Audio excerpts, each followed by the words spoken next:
Welcome to 210 North Market, the present home of CAM, Coordinated Assistance Ministries. Joyce Hopkins, who was the first president and chair of the board for CAM, is the one that found this building 2 years after we had started.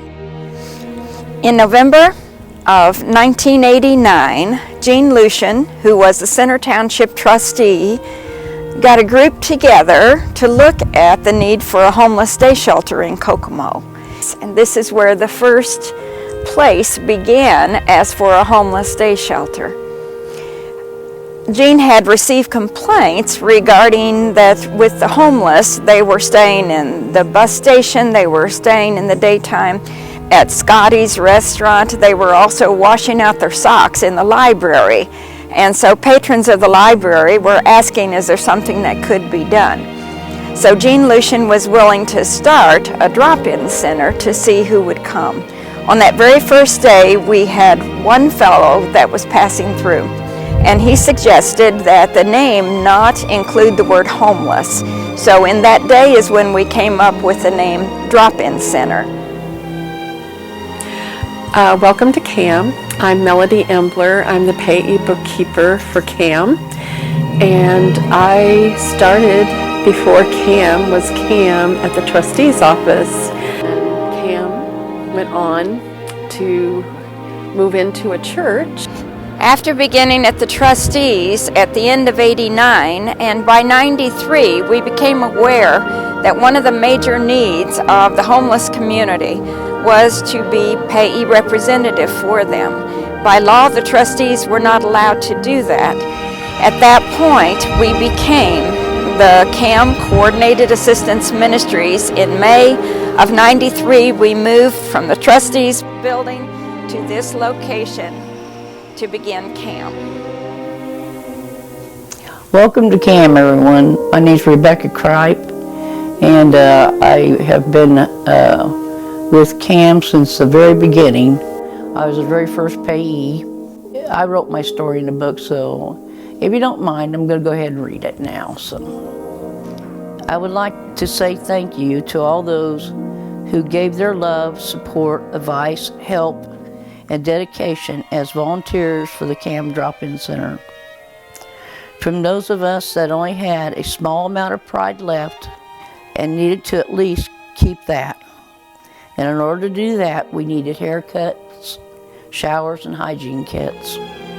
For those of us we couldn't read or even write, or we couldn't talk too clearly, or our clothes were wrinkled and dirty from sleeping in our cars, or under bridges, or in vacant houses. You would make us a priority in your lives because you saw beyond the hopelessness we were feeling. We would watch you make phone call after phone call, getting the help we needed. Thank you from those of us who have roofs over our heads, thanks to your help, but still get lonely, so we are offered and allowed to stay during your opening hours and drink coffee, talk, and just be around other people, which is a tremendous help for people that have no one else. Thank you for your big hearts. If it wasn't for you, I might not be alive today, for I remember coming to you as a last resort.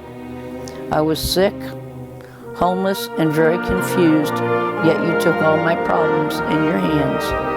You even have kept what few belongings of clothes I have, because I had nowhere else to put them till I got the medical help I needed. Again, thank you from us, Rebecca Kripe. And yes, I was very sick when years ago, recovering alcoholic now. And so that's how Ruth became my payee.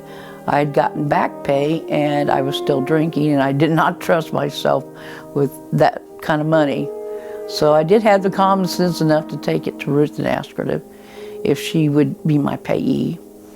And now I have 19 years sobriety in, and I don't take any of it for granted. I just live from day to day. Welcome to CAM. My name is Kathy Esslinger. I'm executive supervisor here, and when people come in, They go to the front desk and are welcomed there and have to sign in. And then they get to see me. I do intakes for everyone that comes through the door that needs to become a client. And sometimes people come in and they're very, very sad and very, very upset for whatever situation that they're in. And sometimes that's where little Kate comes in. She's our registered service dog here. And I just look at the lady that might be sitting there really crying and I say, "You want to hold my puppy?" And guess what? The tears dry up and I get to talk to her then while she's holding the pup. And it really is a very helpful thing in these times when people are so distressed. You might be a veteran that come in here and have no place to go. Might be waiting for a bed elsewhere. And we'll put you up for the night no matter what if you're a veteran. Many times people come in and they need housing. I can't house everyone, but I can try to get them wherever they can get housing. Sometimes we don't have enough housing for everyone. Now that makes my job very, very difficult. And sometimes people come in and they just need a hygiene kit, or they just need to come in because they're in such difficulty they need somebody to pray with them. I'm an ordained minister, and more people have been saved here in this office than have been saved at my church under my ministry. So this office is a very important place. I have quite a few people that work for us. We have volunteers, clients, and they've come back to help us. Here is Candace Jarvis. She's my intern right now, and she is very helpful to me. Thank you, Kathy. Hello, I'm Candace Jarvis, and I'm interning at CAM this spring semester. To be honest, I was a little hesitant to complete my internship here at CAM. I was not sure what to expect, but from the very first time that I stepped foot in this office to begin my internship hours, I was blown away by how tirelessly Kathy and her team work to provide housing and other necessities for people that are in need. Being here at CAM has shown me what an important agency it is to the community and to surrounding communities. We help so many different people from so many different walks of life, and it's really been such a pleasure to be a part of this team. Welcome to CAM. I'm James Greenway, Kokomo, Indiana. This is a supply room. We'll take all donations that comes through. We appreciate everything everybody brings in. We'll take just about any kind of clothing, kids, grown-ups, shoes, jackets, coats, sweatshirts, any kind of thing you have to donate we take. Hats, toboggans, gloves, and we sure appreciate it. Hi, my name is Carl Brooks. In June of 2016, I came to CAM. I was down and out. I had just caught an OWI, and I was in the process of losing everything. I was just divorced, losing my children, my home, my vehicle, and my place of stay after the OWI. While I was in lockup, I spoke with someone who told me about CAM Assisted Ministries. When I got out of lockup, I went over to the library and I Googled CAM and came over and talked with executive supervisor Kathy Esslinger, and she told me that they had a spot for me. I can come out of the elements. When she told me she had a place for me, but I had to do like everyone else basically. Without an income, I had to sleep down here on the floor on the mat. And already my pride was trying to kick in to tell me, oh no, you're better than that. I actually got up and turned around and started walking toward the door, and she called me back. And I have to say that's the best thing that could have happened to me at that moment. I did turn around and I swallowed my pride, and I started right away. Got employed real quickly, and soon after that, CAM offered me a position here on their staff. The time being here, the first few months of being here, I have to admit that I didn't really understand what Cam was doing. I knew that people were coming in asking for hygiene products and asking for bedding and asking for this, and we were just giving this stuff away to them, and I didn't quite understand at first what was going on. Of course, after the months went on, I learned that this is the best thing that could have happened to me and the people that's in need of these things. You know, there's some indigents out there. I was one of them. I had nothing after that OWI and lost my job, lost my vehicle. I had nothing. And to come here and they offered all of them things to me, a place to stay, offered me food, comfort. Most of all, they offered me love and they offered me Jesus Christ. And I tell you what, personally, you just can't miss with Jesus in your life.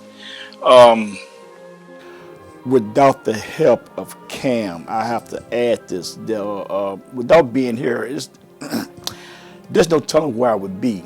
I know I wouldn't have custody of my children because I would not have stopped doing the things that I was doing had I not come here. That was 3 years ago, and I just want to go ahead and say I went from having no home, no vehicle, my children was not in my life, to having full custody of all three of my children. I went from no home to a 4-bedroom home. The things that I've learned to do for other people, Cam gave me those tools. I take them, I use them, I talk with people, I share things, and I love this place. I would tell you, this is a place unlike anywhere I've ever seen or known before. Hi, one other thing I forgot to mention was another ministry that Cam does here. We have a lady by the name of Dottie Burns that for years, as I mentioned, that 3 years I've been here, but for years I understand she make cakes for every birthday that she know about that comes through here at Cam. From what I understand, it's in the hundreds. Someone said close to 1,000 a year. She's out of St. Pat's Church, and she get ladies from St. John's, and they get together and they make cakes for everyone. And if you'll follow me just a moment here.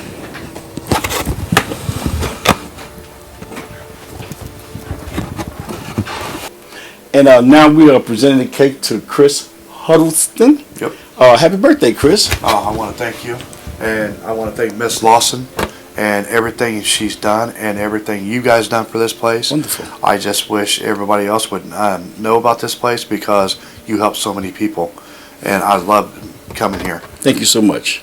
Thank you. You're wonderful. Happy birthday to you. Thank you, bud. When I was walking out of the jail one time, I had been working with a gentleman out there, and this is really kind of when God gave me the vision to do this. Was he looked at me and he says, "You can tell me about Jesus, Pastor, but what are you going to do for me when I get out?" And I was kind of like, "What do you mean?" He goes, "Well, my whole family is crack addicts, and that's the only place I have to go." And I walked out of there that day thinking, I can't do this. I got to do something for them. And so I came home and talked to my wife, and we have a GAP board of 8 people that sit on the board with us. And she was a chaplain at the jail also. And we got to talking about it, and they wanted to start one for the women first and try it that way. But didn't really know where. We put the church up for sale, if you remember. We were going to sell the church because I won't put the church in debt. That's just one thing I don't think God wanted me to do. And so we were trying to figure out what to do. And one had Ruth come over, and she's always a good one to bounce things off of, and she gets things done. And really all she had to do was get me moving, because she made the comment sitting right here in this room, "Why don't you use what you have, Pastor?" And we had to do some remodeling. We have eight beds, they're bunk beds in there. There was an article in the newspapers about a family living under the bridge. It was a mother with her daughter, with her son and his wife. And their story is that they had all been employed and had lost their jobs and wound up there together, living under the bridge. But there was not a family hope center. There was nowhere to go where an intact family, a mom and dad and kids, or man and children, could go to live. And so this is how it came about, the development of this family hope center. And the idea of this house was purchased by the Family Worship Center, who purchased the house. And it is a ministry with Cam And that gave us 3 good trailers in this Bonner trailer court that we could provide housing. We've provided housing for families. We have provided housing for men. Some trailers have been used to where we have a caretaker that takes care of 2 others, and they make sure that those people receive, we call it assisted living, but it's only assisted living in the sense that they make sure that they get their medicine, that they have meals, and also that they make their appointments. Hello, my name's Eric. About a little over 4 years ago, I became homeless. Not only was I homeless, but I was also chronically ill. I heard about an organization called CAM. Because of CAM, they give me a shelter where I would have had none, and they also helped me with food and clothing. Eventually, CAM saw some worth in me to where they ended up employing me as a supervisor over one of their permanent housing trailers here. And because of that, I've been able to pull myself out of the muck, so to speak. And currently, I'm getting ready to start an education or training here real soon. But it was because of the foundation that CAM laid out for me that made it possible, even though I'm chronically ill. And I want to thank CAM for the help they've given to me to help me get my life back on track. Miss Johnson, who is a member at Wayman AME Church, passed, and she left this house to her church. And then Wayman has been willing to do this house as a ministry with CAM. And in this house, we can house a family. We house families that have children, mom and a dad with children. And at this present time, we have a mom with 3 children. This is our Wabash house. And we are so pleased someone has given this house to CAM, and we fixed it up, and now we are selling it to a family that otherwise would not be buying a house. It has been for a husband and wife, for her father, and now for the grandchildren to be with them in the home. So this house has served well with the ministry of CAM. This is our Washington home that began as the Serena House, and this is the only property that we have purchased for ministry besides our original house at 210 North Market. We are at Howard Haven, which is Howard County's county home. On a Friday, I had brought out a client to see about becoming a resident here at the county home, and on that Friday, a God thing, found out from the people, caretakers that were here, that on the Monday there was a meeting at the commissioners regarding closing the county home. And by going to that meeting with bringing Jean Lucian with the trustees and then the residents' families that were here, we went to that meeting to ask please for it not to be closed down, and we would do whatever was necessary to help keep it open. So from that meager input, it is now a thriving facility. 1350 AM WIOU as we get set for tee-off at the 22nd annual WIOU CAM Golf Outing. Ruth, 22 years, hard to believe. 22 years, wow. We've gone through a lot, of course. Started out at Rice's Golf Course 22 years ago. It was a par 3 outing. How many years ago did we start in with the country club? 6, 7 maybe? Yeah, not many. Yeah. But they've been very helpful. Carrie Hungate and the crew have helped us tremendously, and helped CAM especially, and just to come up with the outing and the banquet tonight. More coming up, 1350 AM WIOU. We are so pleased to be at Grace United Methodist Church. We had traveled to different churches for this party, and we have come to Grace United Methodist Church many years back, and they said, please have your party here. So we wish to thank Grace United Methodist Church for allowing us to have Christmas parties here, and also this Santa shop. This is one of the CAM ministries that we do. This is organizing for our CAM Christmas party. We have clients that sign up for gifts between $10 and $15. We match out the tags to the community. We have 667 tags, gifts. And we're delighted to be a part of the Christmas season, which is unconditional love. This is giving back to those that otherwise may not receive, and have a good Christmas. So Merry Christmas, everybody. Merry Christmas. We wish you a Merry Christmas. We wish you a Merry Christmas and a Happy New Year.